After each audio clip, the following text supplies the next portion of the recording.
Whenever you're ready. Yeah. All right, I'm Drew Walker. I'm one of the game designers at Cryptozoic Entertainment, and here we have the DC deck building game that we're going to show off and give a little brief demo of. So the way the game works is you start off with a hero card, which are all the big name heroes from DC Comics. So you've got Batman, Superman, Flash, Wonder Woman. So each one of these has a special power that can trigger during the game.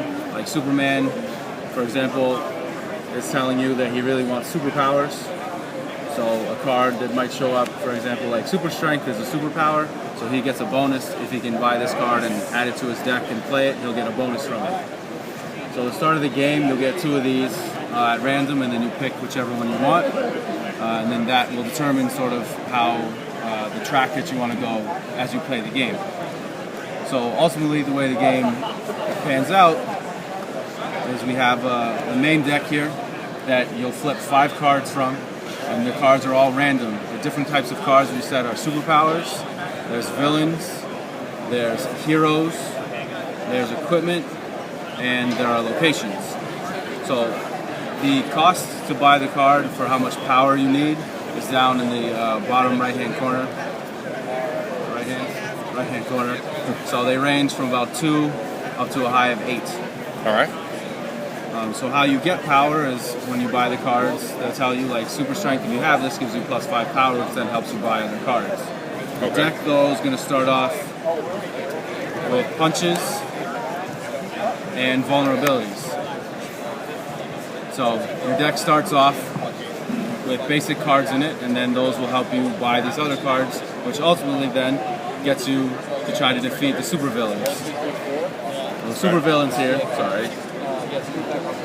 the supervillains have a cost of how much power you need down in the bottom right-hand corner, just like the other ones. Okay. Then they have their game text.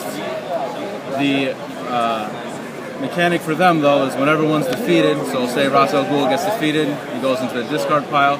When a new villain shows up, in this case it's Darkseid, he has a first-time appearance attack. So when that attack happens, so when Darkseid shows up, each player discards 2 cards unless they reveal a villain from their hands.